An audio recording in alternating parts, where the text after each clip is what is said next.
वो दानिशमंद लोग आज कहां पर है जिन्होंने ये फैसला लिया था? और क्यों नहीं बताते आवाम को कि ये वोट हमारे पानी में गए और वो सीट नहीं आई? क्यों तन्हाई में थोड़ी देर हमारी बातों को गौर और फिक्र करें और अब तक के हमने जो भी बातें बताई, अगर हमारी बातों में जरा बराबर की सच्चाई है तो हमारा खुले दिल से साथ दे। मुसलमान किसी को नहीं लड़ता, मुसलमान किसी को नहीं लड़ता सिवा खुदा के। जिस रब ने कुरान मुकद्दस में इरशाद फरमाया ला खौफुन अलैहिम वला हुम यहज़नून, ये जो मुसलमान है ये किसी से नहीं डरते। अब बीजेपी वाले जो मुसलमानों की कयादत की बातें कर रहे हैं और जो लीडर अपने आप को बोल रहे कि हम मुसलमानों की कयादत करना चाहते, तो उनको भी देख लेना चाहिए कि आज जो मुसलमानों की कयादत पीछे फिसली हुई है, इसकी दो वजह है। पहली वजह भाई जब इंडियन नेशनल लीग से मुस्लिम पार्टी से खड़ा तो मैं कहिए कांग्रेस में काम करो।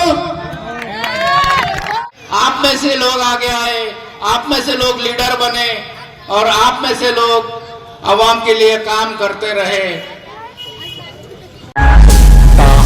पॉलिटिकल लाइव आपसे जुड़ी खबरों के लिए सब्सक्राइब करें।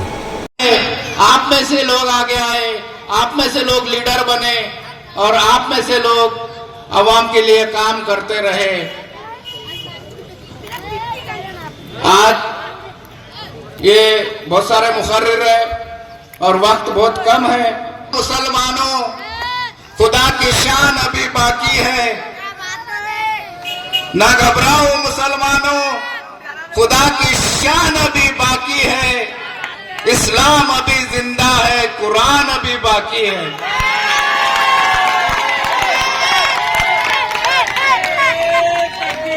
इतना कहकर मैं अपने दो लफ्ज खत्म करता हूं और अगले मुकर्रिर को दावत देता हूं कि वो आकर अपनी बात रखे। अस्सलाम वालेकुम व रहमतुल्लाहि व बरकातुहू। नारे तकबीर, नारे तकबीर। तेरा मेरा रिश्ता क्या, तेरा मेरा रिश्ता क्या। अभी खामगांव में इंडियन नेशनल लीग की जो सीट खड़ी है, शेख रशीद शेख कालूर बाबा ठेकेदार, ये ठेकेदार की जो सीट खड़ी हुई है ना, ये जो हरे परचम की सीट खड़ी है, तो अपने दूसरे कौम के भाई भी अब नारे मारने लग गए। ये तो पता होगा ना आप लोगों को। तो अभी तो एक सीट खड़ी है सिर्फ, तो सामने वाला नारे पे आ गया। अब नगर परिषद के अंदर नगर अध्यक्ष 7-8 मुस्लिम वार्डों के अंदर इंडियन नेशनल की जब सीट खड़े रहेंगे ना, तो क्या मालूम कि कुछ लोग कलमा भी पढ़ लेंगे। तो मैं तो मेरे भाइयों से, मेरे माँ बहनों से यही गुजारिश करूंगा कि आप अपना हिस्से की लड़ाई मरने वाले लोग आपके पास में आ गए। 55,000 मुस्लिम समाज के वोट होने के बाद में भी कांग्रेस पार्टी अपने आप को सेकुलर समझती और अपने को सीट नहीं देती खामगांव मतदार संघ में, और जिनकी संख्या सिर्फ 6,000 है उनको सीट मिल जाती है यहाँ पर। और मुझे बहुत दुख होता है कि लोग अपने भाई लोग उनको फूलों पे चढ़ा रहे, किस पे चढ़ा रहे, खाने पे बैठा रहे। बैठाओ, अच्छी बात है, लेकिन जब अपनी बारी आएगी ना, वो अपने को कभी खंडे पे नहीं बैठाएगा। हाँ, बैलगाड़ी पे गफूर चौधरी साहब सही बोल रहे हैं। ये टीम को हम होशियार करने के लिए आए थे सिर्फ। हमको मालूम है कि हमारे वोट कितने हैं, 55,000 वोट है। अगर कौम एक हो गए ना इंशाल्लाह, लोग बोलते भाई तुम खड़े हो जाएंगे तो वो गिर जाएगा, ये आ जाएगा, वो आ जाएगा। अरे 10 साल से आकाश मुड़कर चुन के आवा है तो हमको क्या फर्क पड़ रहा है उससे? बीजेपी अगर आती है तो हमारा क्या हल्का भारी हो रहा, कांग्रेस भी आती है तो हमारा क्या हल्का भारी हो रहा? क्योंकि हम तो ईमान वाले, हम सिर्फ अल्लाह से डरते। अल्लाह और अल्लाह के रसूल से डरते सिर्फ हम लोग। मैं हमारे सीनियर लीडर दिलशाद पहलवान साहब का इस्तेकबाल करता हूं, उनका तालियों के साथ स्वागत करें। दिलशाद पहलवान जो है उनकी लड़ी में आज उनके भतीजे लड़ रहे हैं यहाँ पर। देखो हम लोगों को तो भाषण करते आता नहीं, क्योंकि दिलीप सेठ ने कभी मुसलमान को भाषण करने दिए इसलिए वो यहाँ पर भी आता तो उनके लोगों को बोलने लगा था। इसलिए अब लोग बोल रहे हैं तुम कांग्रेस के बारे में ज्यादा बोल रहे हैं, बीजेपी के बारे में नहीं बोल रहे, क्या है? अरे हमको ना कांग्रेस से डरा ना हमको बीजेपी से डरा। ये कौम जो है ना हुजूर की उम्मत है, ये सिर्फ अल्लाह और अल्लाह के रसूल से डरने वाली कौम है। इसलिए मैं आप ज्यादा वक्त नहीं लूंगा, मैं आप लोगों को यही गुजारिश करूंगा कि वह 20 तारीख को सवेरे 7 बजे से 5 बजे तक 6 बजे तक सिलाई मशीन की जो मशीन निशानी है हमारे बाबा ठेकेदार की, उनको खटाखट मशीन का बटन दबा के ज्यादा वोट दें। और मैं ये भी कहूंगा आपसे कि मैं कांग्रेस क्यों छोड़ा। लोग बोलते हो कांग्रेस क्यों छोड़ा, कांग्रेस क्यों छोड़ा। अरे मेरा सबका भाई जब इंडियन नेशनल लीग से मुस्लिम पार्टी से खड़ा तो मैं कैसे कांग्रेस में काम करूं?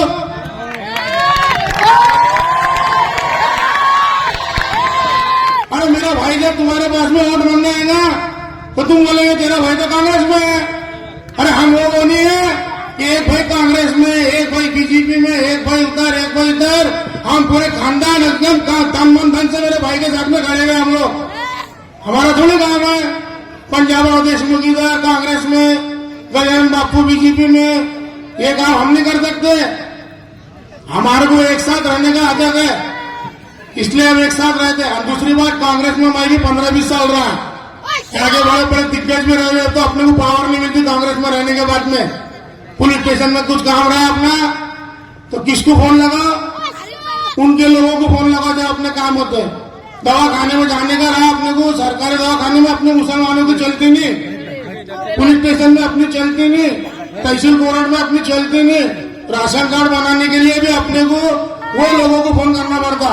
इसलिए हमने ये पार्टी लेके आएंगे। अभी ये जो पार्टी है ना इंडियन नेशनल लीग, ये लाने का कारण ये है कि हम लोग अभी पार्टी के अंदर सब पट्टारी लोग हैं और वहां पुलिस स्टेशन में जाके भी तुम्हारे काम कर सकते, तहसील में भी कर सकते, दवाखाने में भी कर सकते। बस तुम अब एक हो जाओ और नेक हो जाओ। अब जो तुम्हारे पास में आएंगे ना कि 1000 ले ले, 500 ले ले, 1500 ले ले, पैसे से वोट खरीदने आएगा ना, तो ऐसे इंसान को तुमने एक बात तय कर लेना कि जो खरीदने आएगा वोट उसको कभी वोट नहीं देना। वोट दो अच्छे को और सच्चे को, जो अच्छा है उसको वोट दो और सच्चे को वोट दो। और इन्होंने क्या करा मालूम है क्या? कांग्रेस बीजेपी वालों ने इलेक्शन को इतनी हार्ड कर दिए, इतना पैसा लगाना पड़ता है इसके अंदर। अपने जो इलेक्शन कमीशन उन्होंने सिर्फ 40 लाख रुपए की अनुमति दी है, अपने को 40 लाख रुपए तक तुम लगा सकते हैं। और ये लोग इतने भयानक पैसे खर्चा कर रहे हैं। मैं तो इलेक्शन कमीशन से मैं गुजारिश करूंगा कि ये दोनों पार्टियां खर्चे तुम बराबर निकालो, करोड़ों में चले जाते हैं इनके खर्चे, कैसा भरो इनके ऊपर। और इतना तकलीफ दे रहे हैं, बस जिसको उसको पैसे की लालच दे रहे हैं। हमको लालच दिया, हम अल्लाह के घर के सामने बोल रहे हैं, मतदान सभा के सामने हम बोल रहे हैं हमको पैसे की लालच दी गई थी। उनको मालूम है अगर आज ये पैसे लेके बैठ गए तो इनका जो प्लेटफॉर्म है पूरा खत्म हो जाएगा, इंडियन नेशनल लीग का नामो निशान खामों से मिट जाएगा। अरे हम नामो निशान मिटाने को नहीं आए, तुमको मिटाने के लिए हम यहाँ पर खामगांव में आए हुए। अभी हम हमारा हिस्सा नगर परिषद में भी लेंगे तुम्हारे से। अरे मुसलमान इम्तियाज जलील साहब बोल बोल के करते हैं कि हमसे यूटी करो, यूटी करो, यूटी करो। बस तुमको मुसलमान के वोट हो ना, यूटी मत करो हमारे से। नांदेड़ के अंदर कांग्रेस का एक मुसलमान खड़ा हुआ है, उसके सामने उद्धव ठाकरे साहब ने उनकी सीट दी है। यानी ये लोग चाहते ही नहीं कि कोई मुसलमान अपने विधानसभा के अंदर जाए और मुसलमान अपनी कोई कयादत खड़ी करे। इनकी ये सोच ही नहीं है कांग्रेस वालों की, ना बीजेपी वालों की। और बीजेपी वाले तो अपने को सीटें ही नहीं देते, यहाँ से अपने को उनसे कोई लेना देना ही नहीं है। कांग्रेस वाले अपने आप को सेकुलर समझते ना, फिर हमको सीटें क्यों नहीं दे रहे भाई? हम चीख के बोल रहे ना कि हमारे 55,000 वोट है, तुम्हारे 6,000 वोट है, फिर 55,000 वाले को दो और सेकुलर तुम्हारे हिंदू भाइयों को उसमें मिला के हमारा एक मुस्लिम भाई तुम विधानसभा में भेजो खामगांव मतदार संघ से, क्यों नहीं भेज रहे? मैं तो कांग्रेस के जो लीडर है उनसे भी सवाल करूंगा कि आप सानंदा साहब से एक बार ये सवाल करो कि भाई इनके वोट हमारे वोट इतने हैं मुस्लिम समाज के, तो एक बार साहब तुम हमको भी टिकट दिला दो, भेजो हमारा भी एक बंदा। और भेजने भी हो, बस इसने छोड़ा इसने छोड़ा, इसने पकड़ा उसने पकड़ा, ये सब बंद कर दो। और मैं फिर से गुजारिश कर रहा मेरे मस्तान चौक से और मेरे माँ बहना से गुजारिश करूंगा कि 20 तारीख को सिलाई मशीन जो शेख रशीद शेख कालू बाबा ठेकेदार की निशानी है, इसको ज्यादा से ज्यादा वोट देके कामयाब बनाए। अस्सलाम वालेकुम और रहमतुल्लाहि व बरकातहू। चौक में दिखते हैं।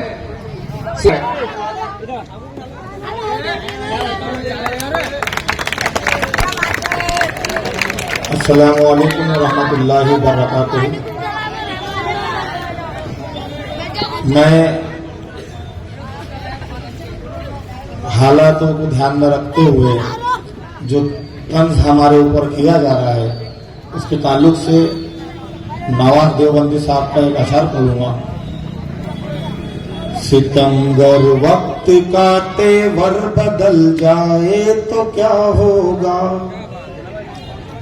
सितमगर वक्त का तेवर बदल जाए तो क्या होगा, मेरा सर और तेरा पत्थर बदल जाए तो क्या होगा। अमीरों कुछ न दो ताने तो मत दो हम फकीरों को, हम फकीरों को जरा सोचो अगर मंजर बदल जाए तो क्या होगा, जरा सोचो अगर मंजर बदल जाए तो क्या होगा। अब वो लोगों ने समझ लेना चाहिए कि हम किस लिए खड़े हुए। अब एक और शेर पढ़ता हूं मैं हमारे बुजुर्गों का, जो अभी 19 तारीख आने वाली है उसकी फिराक में अभी से नौजवान लग गए कि कत्ल की रात, चांद रात, तो उसके लिए पढ़ रहा हूं। सूना जंगल रात अंधेरी, छाई बदली काली है, सूना जंगल रात अंधेरी, छाई बदली काली है, सोने वाले जागते रहियो चोरों की रखवाली है, सोने वाले जागते रहियो चोरों की रखवाली है। अब इस पर भी आप समझ गए होंगे कि 19 तारीख को कौन चोर तुम्हारे घरों पे डाका डालेंगे और कौन तुम्हारे ईमान का सौदा करेंगे, ज्यादा बताने की जरूरत नहीं है। और मैं सबसे पहले तो जो लोगों के एतराज थे कि हम कांग्रेस को बोल रहे हैं, उनसे मैं गुजारिश करता हूं कि भाई हम अगर कांग्रेस को बोल रहे हैं तो हमारा हक है, क्योंकि हमारे बुजुर्गों ने 70-80 साल से हमको कांग्रेस के ही पंजा बताया और हमको गुमराह ऐसा करा बुजुर्गों ने कि भाई ये खाजा का पंजा है, इसको ही वोट मारना। तो हम भी बेवकूफ की तरह बनते मारते हुए चले आ रहे हो। तो हम जिस पर हक रखते हैं उसी से सवाल भी करेंगे ना, बराबर। और अल्लाह का एहसान करम है, वो देर फुटे और जो नबी की शान में जो गुस्ताखियां कर रहे हैं उनकी इतनी हिम्मत नहीं है, क्योंकि अल्लाह ने साहिब नसीब और नौजवान मुसलमान ऐसे भी पैदा करा जिन्होंने उनको खुले ऐलान चैलेंज करे, आज उनका हाल ये हो गया कि पुलिस प्रोडक्शन के बगैर निकलने की उनकी हिम्मत भी नहीं है। वरना अगर वो कहीं मिल जाए तो उनको अच्छी तरह सबक सिखाना मुसलमान को आता है। उनकी जो ताकत है और उनकी जो जबान है वो आप खुद जानते हैं कि वो कयादत और इख्तिदार की वजह से इस तरह की बातें कर रहे हैं। पहले बात तो ये समझ लो कि जो लोग उनका डर बताकर तुमको सेकुलर का दम भर रहे, तो इनके गिरेबान में भी झांक के देख लो कि ये कितने बड़े सेकुलर हैं। मैं मिसाल के तौर पे देता, जैसा मैं आज कल शाम आकोला में था, रात भर वहां का मामला देखा, मुझे बड़ा अफसोस हुआ कि वह मुसलमान अपने एक भाई के लिए बड़ी मशक्कतें कर रहे, मेहनतें कर रहे, लेकिन उसी के साथ कुछ हमारे दूसरे मजहब के लोग साजिद का पठान को गिराने के लिए अलग अलग मंसूबे बना रहे। तो मैं यहाँ के कांग्रेस के जो लीडर है उनसे भी गुजारिश करूंगा कि आपके अंदर इतना अगर मुसलमानों का दर्द है, सेकुलर का दर्द है, तो आपके साहब को बोलिए कि वहां पर जो सेकुलर हिंदू वोट है वो झड़के साजिद का पठान को डाल देना। उन्होंने, मेरा दावा है जो आज सेकुलर का दम भर रहे ना वो नहीं देंगे मुसलमान को वोट, क्योंकि पिछला इलेक्शन अपने देख चुके। साजिद का पठान साहब जो 2000-3000 वोटों से गिरे, तो मुसलमानों ने तो अल्हम्दुलिल्लाह लब्बैक करके 100% वोट दिए उनको। लेकिन जो सेकुलर का दम भरते दूसरे मजहब के लोग, वो नहीं कभी बर्दाश्त करते कि कोई मुसलमान अपनी कयादत करे। तो इन्होंने उतना काम कर लेना। मैं तो अल्लाह से दुआ करता है कि मेरा वो भाई चुन के आ जाए। अगर किसी कारण वो गिरता है तो ये कांग्रेस के सेकुलर लोग क्या बोलेंगे मालूम? मुसलमान बिक गए थे, उन्होंने सौदा कर लिए थे। ये नहीं बोलेंगे कि हमारे दूसरे भाई जो कांग्रेस में है उन्होंने वोट नहीं दिए, ये कभी नहीं बोलेंगे। ये देख लेना आपने। मैं उसके बाद भी यहाँ पर एक स्टेट लगाऊंगा और पूछूंगा उनसे, अब बीजेपी वाले जो मुसलमानों की कयादत की बातें कर रहे हैं और जो लीडर अपने आप को बोल रहे कि हम मुसलमानों की कयादत करना चाहते हैं, तो उनको भी देख लेना चाहिए कि आज जो मुसलमानों की कयादत पीछे बिसरी हुई है, इसकी 2 वजह है। पहली वजह ये कि तुमने खुद ने अपना एक प्लेटफॉर्म तैयार नहीं किया। तुम कभी इधर गए, कभी उधर गए, कभी उधर से इधर आए, तो नौजवान तबके ने वो तमाम मंजरों को मुसलमानों ने देखा और वो चीजें ध्यान में रखकर आज तुम्हारे तरफ एतराज की उंगलियां उठने लगी। अगर तुम ये हरकतें नहीं करते, ठीक है, जो भी वजह होंगे आपकी, लोग उसको जाती वजह बोलते, लेकिन मैं नहीं मानता, क्योंकि जाती वजह जो होती ना वो किसी एक अफराद के लिए होती। ये गौर और फिक्र करने की भी बात है कि 1 के बाद 2, 2 के बाद 3, 3 के बाद 4, एक एक करके मुसलमान दूर होते जा रहे हैं, तो उसकी कुछ ना कुछ वजह भी होगी। कुछ मुसलमानों ने अपने मुसलमान भाइयों के काम भी मांगे होंगे, कुछ मुसलमान भाइयों ने अपनी कयादत के लिए कुछ उनके सामने सवालात भी रखे होंगे, जिस तरह से हमने 3 सवालात रखे। अब तक भी वो लोग हमारे सवाल पूरे नहीं कर सके।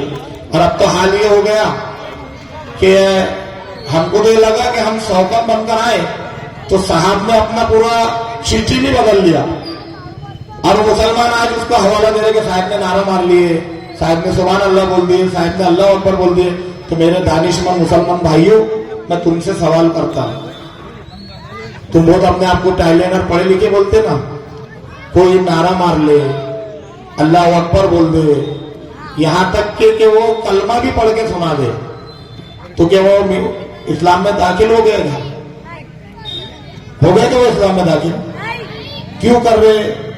क्यों उनके अफसाने बनाकर मुसलमानों को गुमराह किया जा रहा है?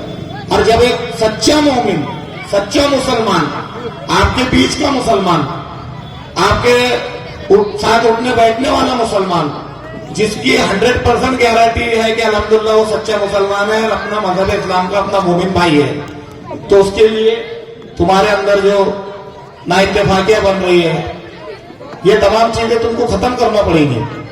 आज भी अल्हम्दुलिल्लाह तुम्हारे पास मौका है। हम आज भी आपको बोल रहे कि हम चाहते हैं कि तुम अपनी कयादत मजबूत करो, तो उसके लिए तुमको आगे आना पड़ेगा। ये जो लोग गुमराह कर रहे हैं आपको, इनको दूर रख दो, ये रहेंगे, क्योंकि ये बगैर रिचार्ज के है ही नहीं। ये रिचार्ज जैसे जैसा होते रहेगा वैसा वैसा पटर पटर करते रहेंगे। तो रिचार्ज वालों को एकदम रखो, और अगर तुम्हारे अंदर कौम का दर्द है, मिल्लत का दर्द है, तो दर्द को लेकर सामने आओ हमारे पास। हम अल्हम्दुलिल्लाह तुमको इसी स्टेज पे बिठाएंगे, बाजू में खाने को खाना लगाएंगे। इसीलिए मेरी गुजारिश है तमाम नौजवानों से कि एक मुत्तहिद होकर, एक साथ होकर आने वाली 20 तारीख को सिलाई मशीन के सामने का बटन खुद भी दबाओ, तमाम मुसलमानों को बोलो, अपने घर के माओ बहनों को बोलो। जब हर समाज एक गट्ठा बता सकता तो क्या अपने को इख्तियार नहीं है? इंशाअल्लाह आप एक मर्तबा ये करके देख लो, देखो चेंजिंग आएगा, वो अच्छे लोग खुलकर सामने आएंगे। तुमको इस तरह से करना पड़ेगा और ये मत सोचो कि हमारे खड़े रहने से वो गिर गया या ये आ जाएंगी। अल्लाह की जात पे यकीन रखो, क्या बड़े बड़े जालिम बादशाह आए, उन्होंने भी मुसलमान को टच से मस नहीं कर सके। अपना वो मजहब इस्लाम वो इस्लाम है अल्हम्दुलिल्लाह कि इसको पूरी दुनिया भी मिलकर अगर मिटाने की कोशिश करेगी तो अल्हम्दुलिल्लाह इस्लाम का झंडा हमेशा ऊंचा रहा और कयामत तक ऊंचा रहेगा। रहेगा कि नहीं मेरे भाई? इस्लाम का झंडा ऊंचा बिल्कुल रहेगा। इसलिए आपका फर्ज है, मैं आपका छोटा भाई हूं, आप जो भी मुझे समझते हैं, मैं आप मुझे जानते हैं कि ये प्लेटफॉर्म ने ही मुझे बोलना सिखाया और आप लोगों की मजबूरी ने मुझे हमको यहां तक लाया। तो अब तुम्हारा फर्ज बनता कि हमारा खुल के साथ दे, किसी के डर के अंदर मत आओ, किसी के भयकाने के अंदर मत आओ। और कोई अगर देता तो बिल्कुल ले लो, मात काम कर नहीं लाए उन्होंने। और जो लोग बोलते ना कि इसका पैसा उसका पैसा लेना नाजायज हराम है, तो मैं उनसे भी सवाल करता कि पहले दोनों के पैसों को हलाल करके बता दो। दोनों जो कैंडिडेट खड़े हुए हैं उनके पैसे को हलाल करके बता दो, फिर मैं मान लूंगा अल्हम्दुलिल्लाह कि तुम सच्चे मुसलमान हैं। इसलिए मैं ज्यादा वक्त नहीं लेता, मैं अपनी बात को यहीं खत्म करता हूं और एक मर्तबा आपसे गुजारिश करता हूं कि बाबा ठेकेदार की जो सिलाई मशीन की निशानी है उसको अक्सरियत के साथ में वोट देकर इंशाल्लाह अपनी क़यादत मजबूत करो। अस्सलाम वालेकुम। एक ऐसी शख्सियत को दावत देता हूं जिनको सुनने के बाद एक तो आपको समझ में आ जाएगा कि बाबा ठेकेदार को वोट क्यों देना है, और कुछ लोग जो है ना, कुछ लोगों को समझ में आ जाएगा कि बाबा ठेकेदार को वोट क्यों देना है, और कुछ लोग जो है ना बावले हो जाएंगे। और मैं यहाँ अकेला डॉक्टर हूं, इतने सारे लोगों को देख नहीं सकता, तो उनको क्या करना पड़ेगा? नागपुर जाना पड़ेगा, नागपुर ट्रेन से। और जब वो ट्रेन में बैठेंगे ना, तुम जाके पूछना किधर जा रहे हैं, तो बोलेंगे हम बंबई जा रहे हैं असेंबली में। तुम बोलेंगे ट्रेन तो नागपुर जा रही है, तो वो बोलेंगे बाबा हमारे साथ जो है ना ट्रेन को थोड़ी देर आगे ले जाएंगे, बाद में यू टर्न मार के बंबई जाएंगे। तो सुनने जैसी शख्सियत है सिकंदर साहब, उनको दावत देता हूं कि वो स्टेज पे आए।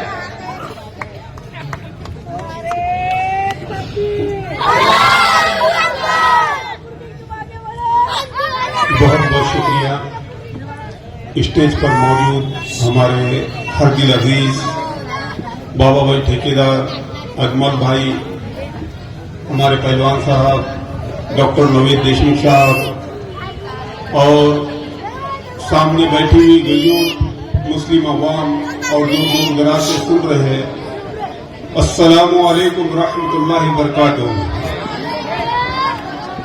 नहमदुहु व नुसल्ली अला रसूलिल करीम, अम्मा बाद, फअऊज़ु बिल्लाहि मिनश शैतानिर रजीम, बिस्मिल्लाहिर रहमानिर रहीम। ला खौफुन अलैहिम वला हुम यहज़नून अल्लज़ीना कानू यत्तक़ून। सुब्हान रब्बिका रब्बिल इज़्ज़ति अम्मा यसिफ़ून व सलामुन अलल मुरसलीन वल्हम्दुलिल्लाहि रब्बिल आलमीन। मोहतरम हज़रात, आज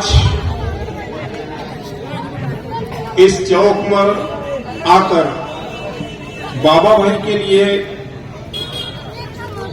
एक गुजारिश करनी थी, लेकिन यहाँ का माहौल देखकर मुझे थोड़ा अजीब सा महसूस हो रहा है।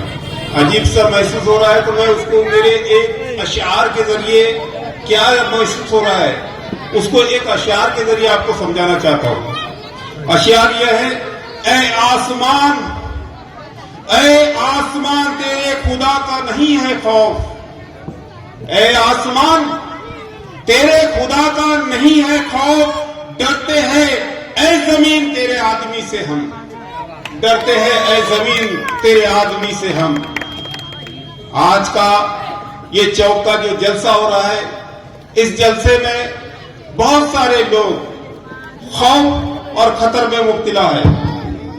कोई इस खौफ में मुब्तला है कि हम अगर जलसे में जाएंगे, मुस्लिम क़यादत को सपोर्ट करेंगे, मुसलमानों की जो रहनुमाई के लिए कदम बढ़े हैं उनके कंधे से कंधा अगर हम मिलाएंगे तो बीजेपी चुनकर आ जाएगी। कुछ लोगों को इस बात का खौफ है कि हम अगर मुस्लिम लीग का सपोर्ट करेंगे तो कांग्रेस गिर जाएगी। अरे मेरे भोले भाले मुसलमान भाइयों, आपने 70 साल का वनवास, 70 साल का जो आपने परिश्रम किया, क्या आप उसको भूल गए? ये 70 साल से कांग्रेस मुसलमानों का गट्ठों से वोट लेती रही, बदले में मुसलमानों को उसने क्या दिया?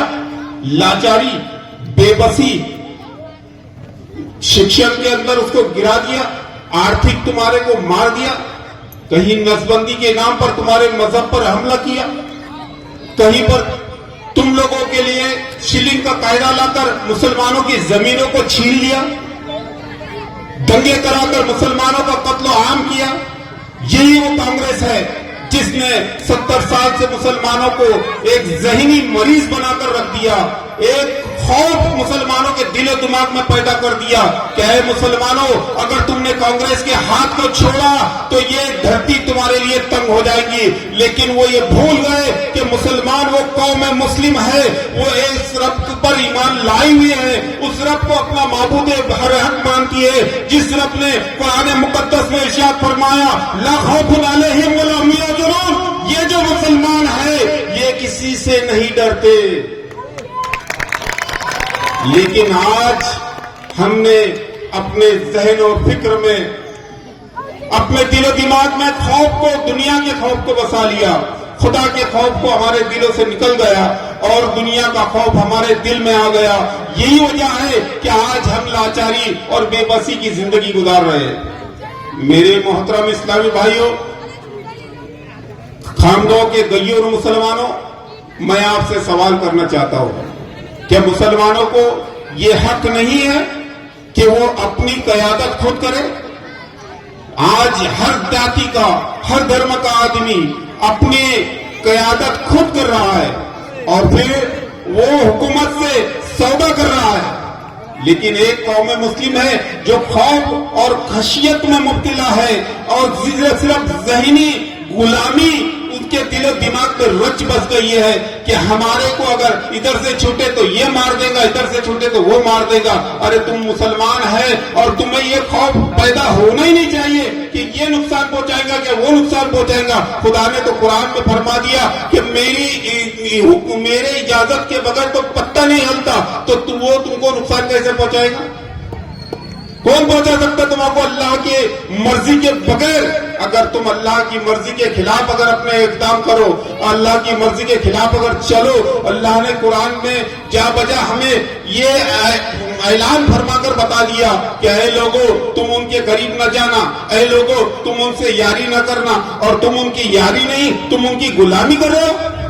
बड़े अफसोस का मकाम है मेरे भाइयों, बड़े अफसोस का मकाम है। आज अल्लाह ने आपको मौका दिया है, एक गय्यूर मुसलमान, एक बेदार मुसलमान लोग आपकी कयादत करने के लिए तैयार है और आप उन्हें फुल सपोर्ट करें, उनका साथ दें। इसलिए कि दुनिया जो है तो हमेशा से उसको मैं कुछ अशार के जरिए से आपको बताना चाहूंगा। डरोगे जितना तुम्हें उतना डराएंगी दुनिया, डरोगे जितना तुम्हें उतनी डराएंगी दुनिया, करोगे परवाह गैरों की जितनी उतनी सताएंगी दुनिया। आज मुसलमानों ने अपनों की बुराई शुरू कर दी और गैरों की परवाह शुरू कर दी, तो आज दुनिया जो है हमें सता रही है। कोई हमें खौफ दिला रहा है कि तुम्हारी मस्जिद से भोंगे उतार देंगे, कोई हमें खौफ दिला रहा है कि तुम्हारे मस्जिद में घुस जाएंगे, कोई हमें ऐसा बता रहा है। और सबसे गैरत की बात यह है कि आज हमारे रसूल पाक सल्लल्लाहु अलैहि वसल्लम की नामों के ऊपर हमला किया जा रहा है। लेकिन ये जो सेकुलरिज्म का चोला ओढ़कर ये कांग्रेस मुसलमानों के गट्ठों से वोट लेती है, मुसलमानों के भरोसे पर ये संसद बनते हैं, मुसलमानों के भरोसे पर ये एमएलए बनते हैं, मुसलमानों के भरोसे पर ये मुख्यमंत्री बनते हैं, मुसलमानों के भरोसे पर ये प्रधानमंत्री बनते हैं, लेकिन इनके वहां दिल्ली से लेके तो गली तक एक की भी जबान मेरे रसूल पाक सल्लल्लाहु अलैहि वसल्लम की शान में जब गुस्ताखी हुई तो इनकी जबानें सिल चुकी थी। किसी ने अपनी जबान को लज्जिश नहीं दी कि ये कहने वाला गलत कर रहा है, ये कहने वाला एकदम रॉन्ग जा रहा है, ये कहना संविधान के एतबार से भी गलत है। किसी की धार्मिक भावनाओं को तुम ठेस नहीं पहुंचा सकते, हम भी नहीं पहुंचाते, तुम भी मत पहुंचाओ। हम भी चुनाव लड़ रहे हैं, तुम भी लड़ो, लेकिन तुम एक दूसरे की भावनाओं का आदर करो, सम्मान करो। लेकिन जिन लोगों ने आपसे हजारों लाखों की तादाद में वोट लिए, वो लोग जो है तो आपके हक में बात नहीं करना चाहते। आज आपके खानगांव की सूरत हाल ले लीजिए आप। आज से 40 साल पहले मुस्लिम क़यादत मजबूत थी। नगर परिषद में कितने कर्मचारी थे आपके? कितने कर्मचारी थे आपके नगर परिषद में? और आज की तारीख में कितने हैं? ये आपकी क़यादत कमजोर होने की वजह से आज नगर पालिका के अंदर तुम्हारा कोई नुमाइंदा मौजूद नहीं है। तुम्हारी क़यादत कमजोर होने की वजह से, तुम्हारी क़यादत रिमोट कंट्रोल होने की वजह से आज मुसलमान मोहल्ले के अंदर अगर आप चले जाओ तो उसकी बदबू से आपको पता लग जाता है कि मैं मुस्लिम मोहल्ले में एंट्री कर चुका हूं। मेरे भाइयों, अपने आप को पहचानो। आप खौफ के लिए नहीं पैदा किए गए, आप हुकूमत के लिए पैदा किए गए और आपने गुलामी को इख्तियार कर लिया। ये बड़ी अजीब सी बात है। सुल्तान सलाउद्दीन अय्यूबी ने तो फरमाया था, दस्त तो दस्त सहरा भी न छोड़े हमने, बहरे जुल्मात में दौड़ा दिए घोड़े हमने। वो कौम कहां गई?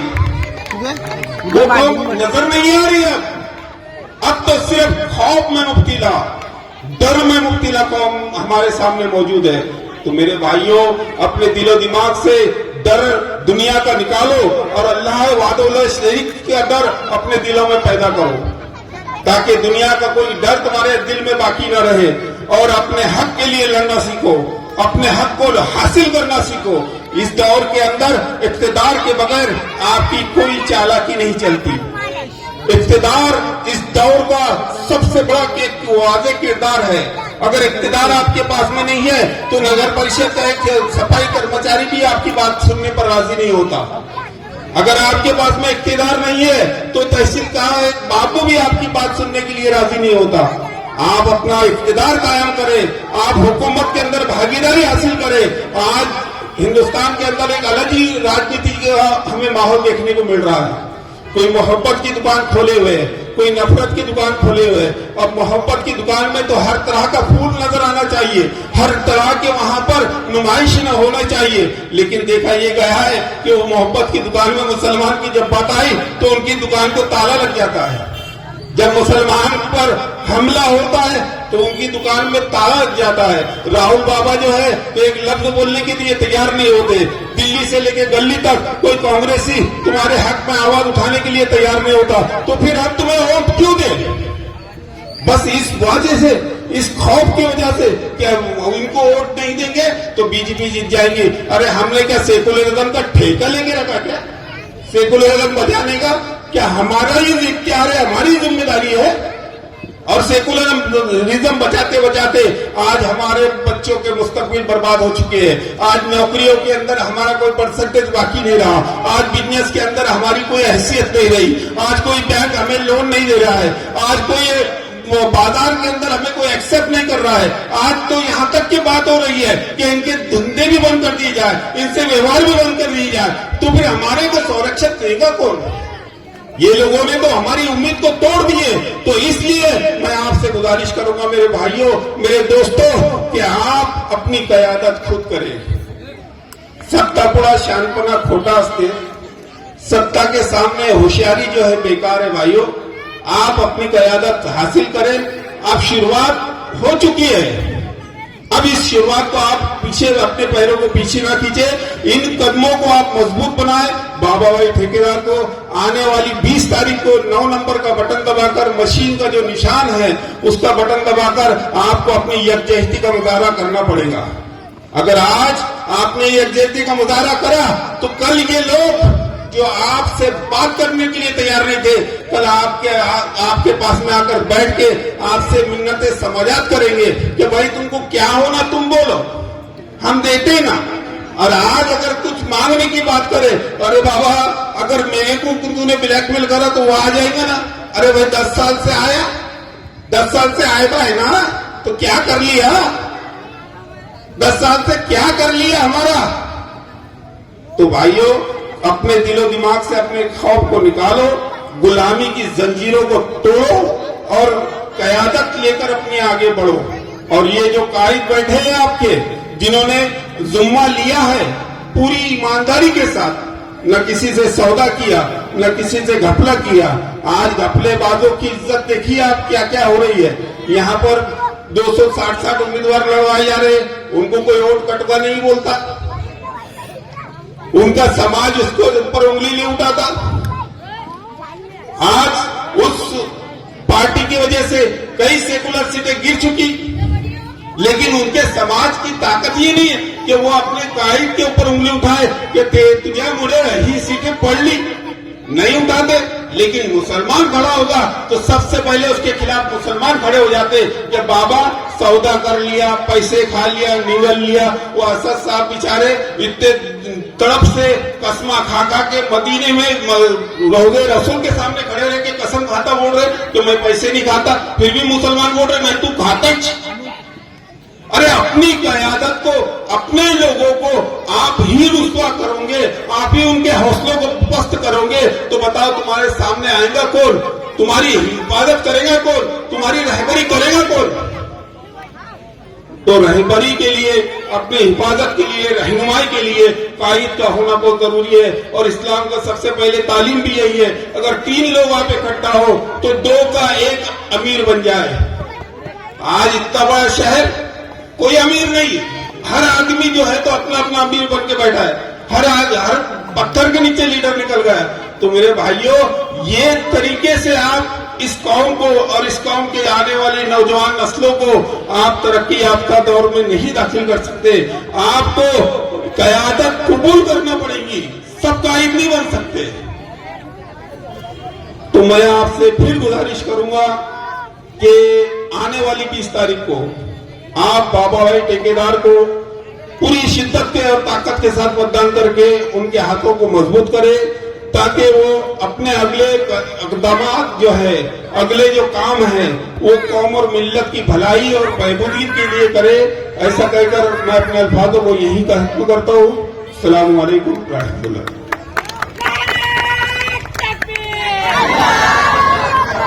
शेख रशीद उर्फ बाबा ठेकेदार, अजमल खान साहब, मेरे अजीज रफीकेदार डॉक्टर नोई साहब, और शेख नसीब उर्फ गब्बर बावान, अस्सलाम वालेकुम। मैं तमाम बिरादरान मिल्लत और नौजवानों, मैं आपसे खास तौर से गुजारिश करता हूं कि मुत्तहिद हो तो बदल डाले जमाने का निजाम, मुत्तहिद हो तो बदल डाले जमाने का निजाम, मुंतशिर हो तो मरो जोर बताते क्यों। मेरे दोस्तों, हमने ऐसे उम्मीदवार को आपके सामने पेश किया है जो नमाजी है, परहेजगार है, शराब नहीं पीता, जुआ नहीं खेलता, 2 मस्जिदों का मुतवल्ली है। हमने ऐसे उम्मीदवार आपके सामने खड़े किए हैं। इंडियन नेशनल लीग कोई नवी पार्टी नहीं है, मैं 35 साल से एक ही पार्टी में हूं, मैं 35 साल से एक ही पार्टी में हूं, मैंने आज तक कोई पार्टी नहीं बदला। मैं इंडियन यूनियन मुस्लिम लीग से आमदार खड़ा रहा। इनमें इखलाक है, मुरव्वत और मिलनसारी है बाबा ठेकेदार में, इनमें इखलाक है, मुरव्वत और मिलनसारी है। यही अता तो मेरे रब को बहुत प्यारी है। नकूस मिल गया दुनिया के तख्तदारों के, फकत मेरे रसूल का दुनिया में नाम जारी है, फकत मेरे रसूल का दुनिया में नाम जारी है। नौजवानों, मुसलमान पैदाइशी बहादुर बैठा होता है, क्योंकि उसके कान में अजान में बोलते थे अल्लाह अकबर अल्लाह अकबर। मुसलमान किसी से नहीं डरता, मुसलमान किसी से नहीं डरता सिवा खुदा के। ऐसे लोगों के बैठा आपने देखे होंगे कि मस्जिदों को ताले लगे थे खामगांव में, बरोबर है? अरे हाथों बोलो, ताले लगे थे किसके राज में? ये कांग्रेस का आमदार का राज। रोजदारों को जेल में बंद कर दिया गया। जालिम, तेरी अजाब से हम डर नहीं गए। जालिम, तेरी अजाब से हम डर नहीं गए। जिंदा दिली के साथ जिया मर नहीं गए। दुश्मन के मत से मुकाबले रह सका, मैदान छोड़कर कभी हम कर नहीं गए। दोस्तों, आप तो जानते होंगे मरहूम बरकत परवान साहब की खिदमत को, आप तो जानते होंगे जियाउल्लाह खां साहब की खिदमत को। वो तो गए, अल्लाह को प्यार हो गया, अल्लाह ताला उनको जन्नत फिरदौस में जगह अता फरमाए। और जिन्होंने मुझे लीडर बनाया है, अली जनाब गुलाम महमूद बन्नात वाला साहब मरहूम, जो मिल्लत फक्र मिल्लत के बात पर पार्लियामेंट में मुसलमानों की हिमायत के लिए आवाज उठाते थे, मैं उनका पसंदीदा नुमाइंदा हूँ। मुझे इसी स्टेज पर मस्तान चौक में उन्होंने मुस्लिम इंडियन यूनियन मुस्लिम लीग का मुझे सरना सेक्रेटरी नामजद किया था। आज आपको 20 तारीख को सही इस्तेमाल करना है। लोग बोलते हैं कि वह पैसे लेके खड़े रह गए। अरे पैसे लेके बाबा ठेकेदार को क्या खरीदेंगे? हम खुद खरीदने वालों में से, हम खुद खरीदने वालों में से। तुम्हारी कीमत बोलो, हम देने को तैयार है। ऐसे गलत अफवाह मेहरबानी कौम में मत बढ़ाओ। हमने इसलिए इनको खड़ा किया है कि मुसलमान मुत्तहिद हो जाए, एक इकट्ठा हो जाए, अपनी ताकत दिखाए कि हम 1300 साल पहले जो हुजूर सल्लल्लाहु अलैहि वसल्लम के टाइम में 313 ने हजारों को नाबूद कर दिया, हम वो कौम है, हम वो कौम है। क्या तो बोलने का वक्त नहीं दे रहे, इसलिए मैं थोड़ा सा बोलता हूं कि हर एक शख्स को हैरान कर दिया मैंने, हर एक शख्स को हैरान कर दिया मैंने, खुद अपनी जीत का ऐलान कर दिया मैंने। हर एक शख्स को हैरान कर दिया मैंने, खुद अपनी जीत का ऐलान कर दिया मैंने। और मुकाबला हो, अंजाम खुदा जाने, और मुकाबला हो, अंजाम खुदा जाने। मुखालिफों को परेशान कर दिया मैंने। नारे तकबीर, अल्लाह अकबर, बाबा ठेकेदार जिंदाबाद। बहुत अच्छे हमारे रहबर इरशाद पहलवान साहब ने अल्हम्दुलिल्लाह बहुत अच्छे अशारों से आ गई है कि आपके बीच में मेरे दिल अजीज अली जनाब शेख रशीद शेख कालू उर्फ बाबा ठेकेदार साहब को लाओ। उससे कब लो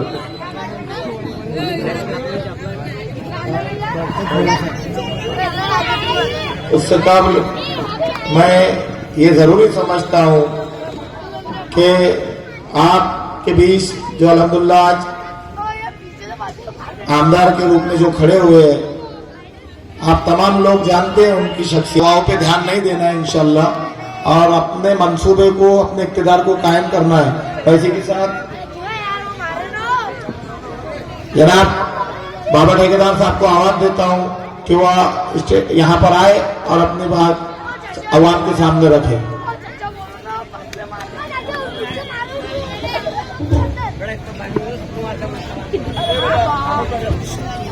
अस्सलाम वालेकुम रहमतुल्लाहि व बरकातहू।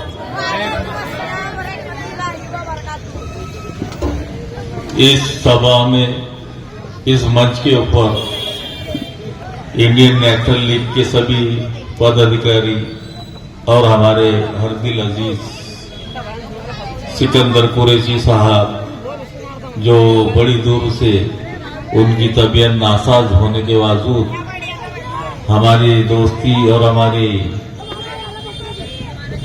दोस्ती के अंदर जो अजीज और दिल से चाहने वाले लोग हैं, सफर कर कर उन्होंने एक अच्छा सा बयान देकर सभी का दिल जीत लिया।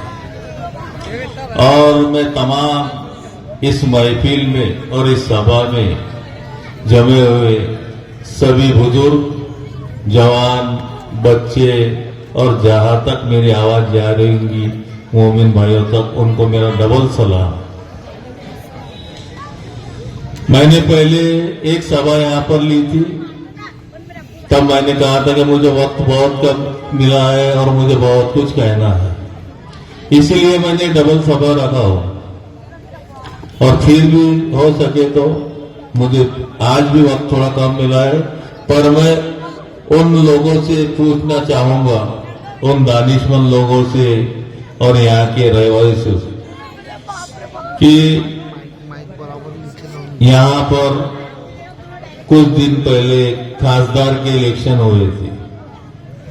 खासदार के इलेक्शन के अंदर हमारे तमाम पढ़े लिखे दानिशमंद लोग, उलमा इकराम, इन्होंने एक मीटिंग ली थी और कहा था कि हमें सिर्फ मशाल को वोट देना है। डिक्लेयर कर दिया था डायरेक्ट।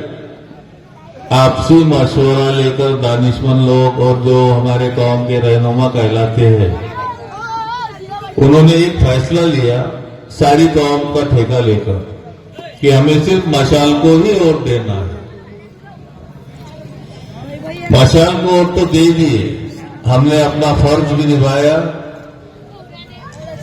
70 से 80 से 90% हमारे कौम के लोगों ने मशाल को वोट दिया, उनके कहने पर ही दिया, ना किसी नफे के ना किसी नुकसान के, कुछ आगे ना कुछ पीछे सोचकर सिर्फ वोट दिया। और एक लेटर हेड पे कुछ शर्तें लिख के दी थी, पर पता नहीं वो दानिशमंद लोग आज कहां पर है जिन्होंने ये फैसला लिया था। और क्यों नहीं बताते हैं आवाम को कि ये वोट हमारे पानी में गए और वो सीट नहीं आई? क्यों भाई? हमारे मुस्लिम भाइयों ने तो दिल से उनको वोट दिया, फिर क्यों वो सीट गिर गई? वजह क्या थी सीट गिरने की?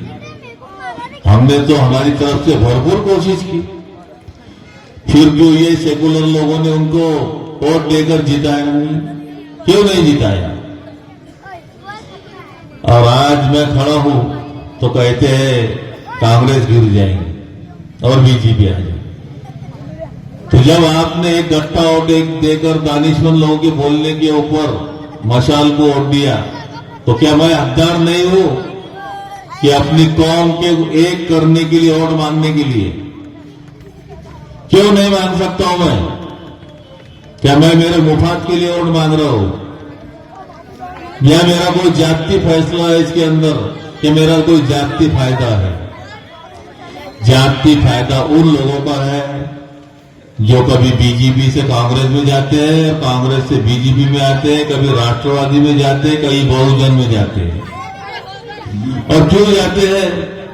उनको अल्लाह मालिक है उनका, और अल्लाह ही जानता है कि वो खुद के फायदे के लिए जाते हैं कि कौम के फायदे के लिए जाते हैं।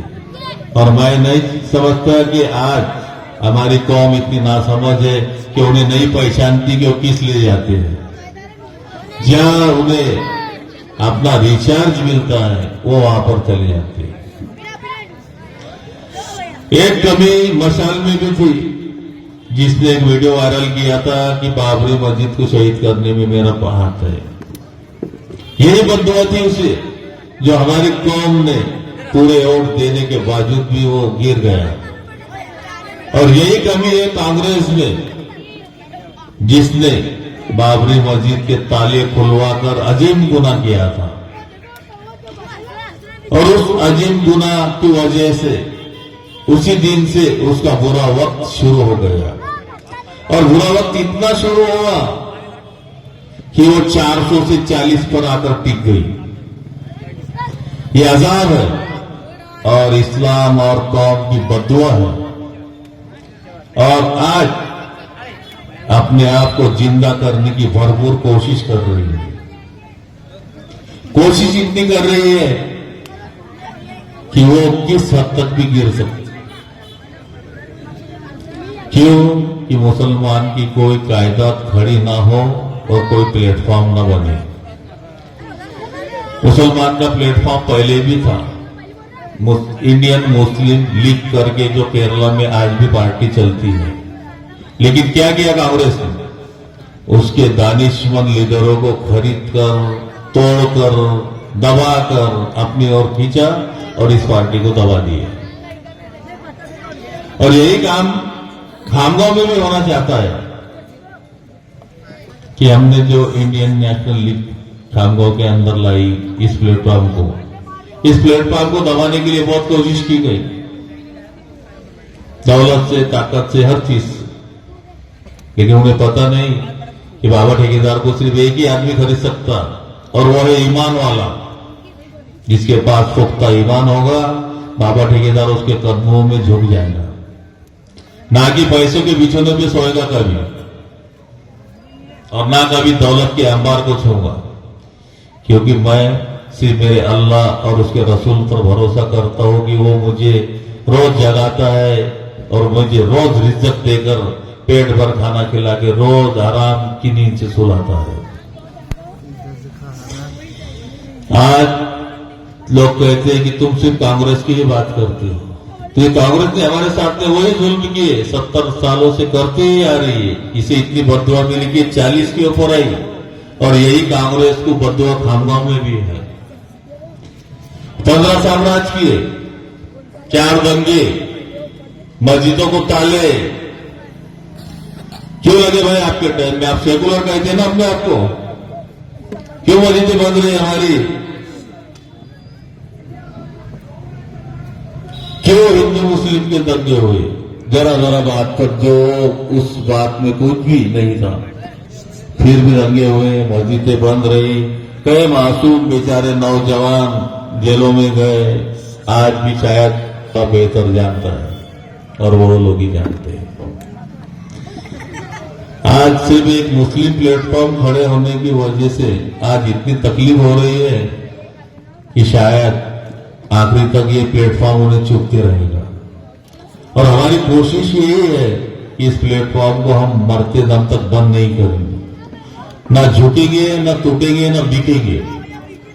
चाहे कोई भी इल्जाम लग जाए, चाहे आज ये भी कह दे कि आकाश फूट करने बाबा ठेकेदार को खरीदाऊंगा, हमें वो भी मंजूर है। हमें ये भी कहा होगा कि कांग्रेस बाबा ठेकेदार को खरीदने की कोशिश कर रही, बिक जाएगा, हमें वो भी मंजूर है। लेकिन हमें ये गवारा बिल्कुल नहीं कि हम इस प्लेटफॉर्म को बंद कर देंगे, और कभी नहीं बंद करेंगे। हमें हर वक्त इससे लड़ना है, चाहे जो भी रोड मिले, और हम लड़ते ही रहेंगे। ग्राम पंचायत में भी लड़ेंगे, जिला परिषद में भी लड़ेंगे, और नगर परिषद में भी लड़ेंगे। आज बाबा ठेकेदार की वजह से क्या इतना खौफ हो गया कि 15 साल में आपने अल्लाह अकबर के नारे लगा दिए, अल्लाह का वास्ता देना चालू कर दिया इस्लाम भाई को। अरे साहब, किस भरोसे पे लड़ रहे हो आप? हमारी शुरुआत 50,000 से 55,000 से होती है, और आपकी शुरुआत 5 से 6,000 के ऊपर होती है। तो आप सिर्फ मुसलमानों के भरोसे पे ही लड़ रहे हो, ना कि किसी के और पे। आज हर तबके के अंदर लड़ाई है, लेकिन आप सिर्फ मुसलमान के ऊपर ही झुका हुआ है आपका। क्यों? कि मुसलमान कांग्रेस के सिवा कहीं जा नहीं रख सकता, ये आप ही का कहना है। और चाय की केतली में खरीद लूंगा, ये आप ही का जुमला है। क्यों बोल जाते हैं मेरे दानिशमंद लोग कि ये दंगे, ये फसाद, ये चाय की केतलियां, ये क्यों बोल जाते हैं? और 15 साल के अंदर कितने काम किए कांग्रेस ने? एक टीपू सुल्तान हॉल हरी के फल में, एक जमात खाना बर्थडे प्लॉट में 15 साल में, और जो ये मस्तान चौक का पुल पास हुआ था, क्यों नहीं बना था वो? कभी पूछा आप लोगों ने कि वो उसका फंड में आ गया था, क्यों वापरे तुमने दूसरी तरफ? नहीं हिम्मत हमें पूछने की।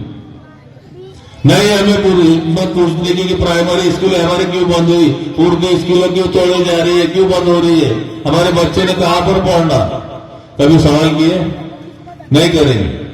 और आज कांग्रेस के पीछे लोग जा रहे हैं, बेशक जाओ, लेकिन उससे एक सवाल करना कि आने के बाद हमारे लिए आप क्या करेंगे, हमारे बच्चों के लिए क्या करेंगे, हमारे इस्लाम के ऊपर होने वाली गिबतों के बारे में आप क्या करेंगे? क्या खुल पर रोड पे खुलकर अनशन करेंगे, हड़ताल करेंगे या निवेदन देंगे? क्या करेंगे? पूछा किसी दानिशमंद ने? क्या कुछ लिख के लिया उनसे? बोलना बहुत बड़ी बात है और करना नामुमकिन है, क्योंकि इनके वक्त के साथ में इनके मिजाज बदली होते रहते हैं। आज उनका वक्त है तो आपको खांदों पे बिठा लेंगे, लेकिन जब उनका दौर आता है तो उनका मिजाज बदली होते जाता है। तो आज भी मैं अपने भाइयों से कहूंगा कि अपनी सोच बदलो। इस्लाम ने हर दौर के अंदर इतिहास को बदला है, इस्लाम ने हर वक्त के अंदर इतिहास को बदला है। और आज वक्त आ गया है कि आप अपना प्लेटफॉर्म बनाओ, अपनी एकता बताओ और एक साथ आ जाओ। और नहीं तो हमने आज फिर दोहराते हैं कि हमारे 3 सवालों का जवाब आज तक किसी ने पूछा नहीं है। क्यों नहीं पूछ रहे, क्यों डर रहे हैं, ये हमें आज तक पता क्यों नहीं चल रहा है? ये सवाल पूरे क्यों नहीं करते लोगों के? जब ये इतना बोल रहे हैं तो क्यों नहीं आगे आते?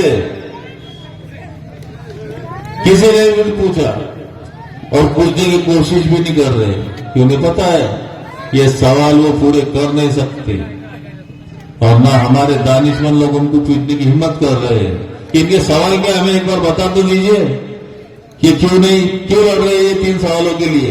इनका जाति मुफाद क्या है, इसके अंदर क्या फायदा है इनका? ये सब खुलकर तुम्हारे सामने लड़ने की बात कर रहे हैं। आज 2 पार्टियों के बीच में आज मैं मुंगी बन के काम कर रहा हूं, 2 हत्तियों के बीच में, लेकिन मैंने भी मुंगी बन के सोंड में घुसकर नाक में दम करने का फैसला कर लिया और मरते दम तक नाक में दम करते रहूंगा जब तक मेरे सवाल पूरे नहीं होंगे। मेरे सवाल पूरे कर दो और पूरी कौम के सामने रहो और उसमें कह दो कि इनका ये जाति मुफाद था, इसलिए हमने इनका सवाल अभी तक पूरे नहीं किया और ना हम करेंगे। होगी हिम्मत तो कोई भी सवाल लेकर बता देना, हम आधी रात को हाजिर रहेंगे। और नहीं तो मैं भी उन्हीं की तरह आपसे मेरा वोट मांगने का हक है और मैं आपसे मांगते रहूंगा। अगर मेरी बातों पे गौर करेंगे और गौर करो और सोचो कि मैं किस लिए वोट मांग रहा हूं, मेरे फायदे के लिए कि आपके नुकसान के लिए।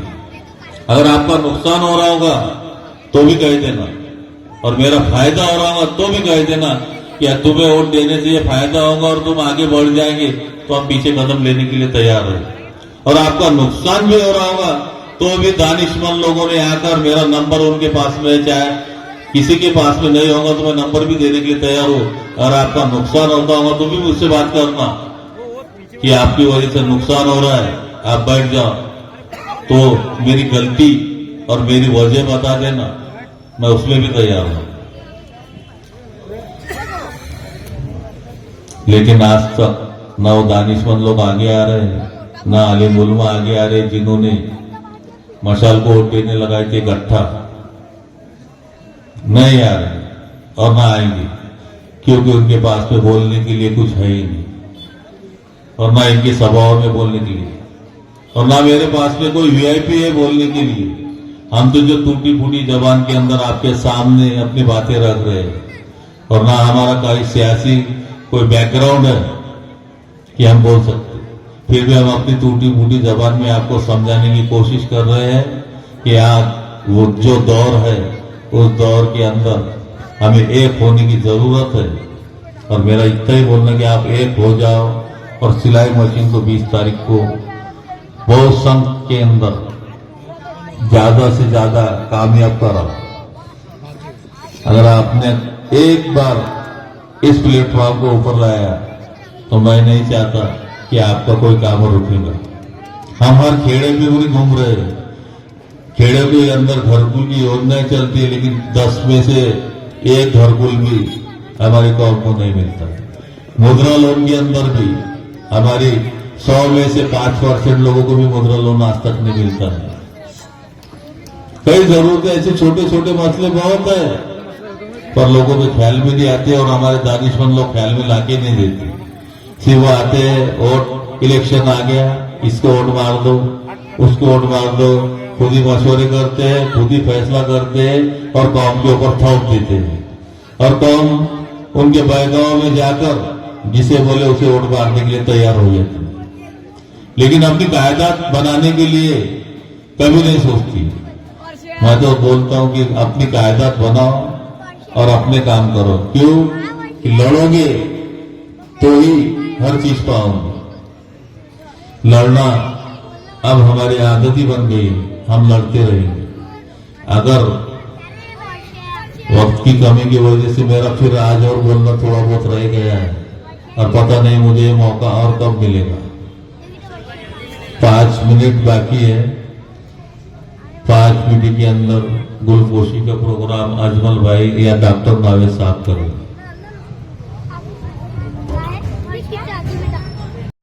जनाब बाबा ठेकेदार साहब की गुलपोशी करना चाहता है, मैं उनसे गुजारिश करूंगा कि ऊपर आ जाए। शेख चांद भाई और उनका पूरा ग्रुप आ जाए मेरे भाई। वक्त की कमी है अपने पास और ये हमारी खुशनसीबी है अल्हम्दुलिल्लाह कि ये मस्तान चौक जहां पर अब तक के अपने दूसरों को ही हार पिनाए, ये बड़ा सुनहरा मौका है अल्हम्दुलिल्लाह कि एक मोमिन भाई अपने दूसरे मोमिन भाई की गुलपोशी कर रहा है। इससे बड़ी खुशी की बात क्या होगी। और यही हमारा मंसूबा है कि हम चाहते हैं अल्हम्दुलिल्लाह के तमाम मुसलमान एक हो जाए और एक दूसरे के गले लगे और एक दूसरे का इस्तकबाल करे।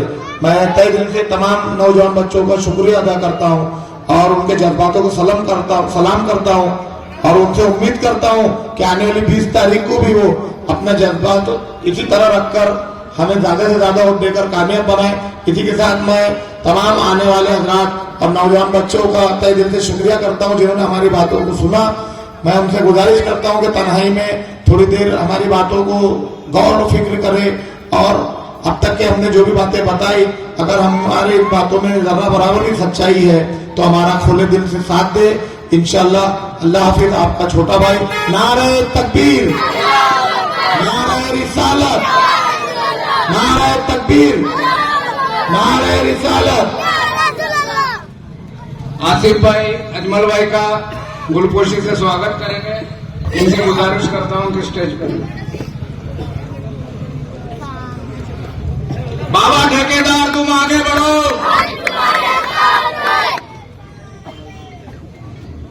गब्बर भाई की गुलपोशी आसिफ भाई उनके दोस्त करेंगे, ऐसी मैं गुजारिश। रहीम भाई करेंगे, ऐसी मैं उनसे गुजारिश करता हूँ।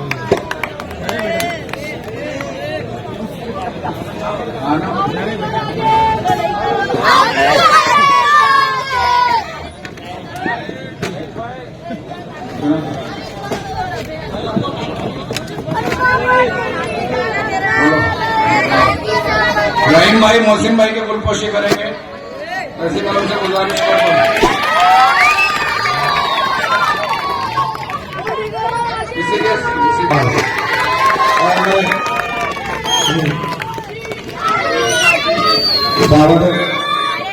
हमारे डॉक्टर नवीद देशमुख साहब से गुजारिश करूंगा जो सिकंदर भाई की गुलदस्ता देने उनकी गुलपोशी करे, हौसला अफजाई करे। और मैं गब्बर भाई से गुजारिश करूंगा कि दिलशाद तैयब साहब की गुलपोशी करे। अल्हम्दुलिल्लाह वक्त खत्म हो चुका है हमारा। आजम भाई नारे तकबीर, नारे तकबीर। तेरा मेरा रिश्ता क्या, तेरा मेरा रिश्ता क्या। शुक्रिया बहुत बहुत आपका।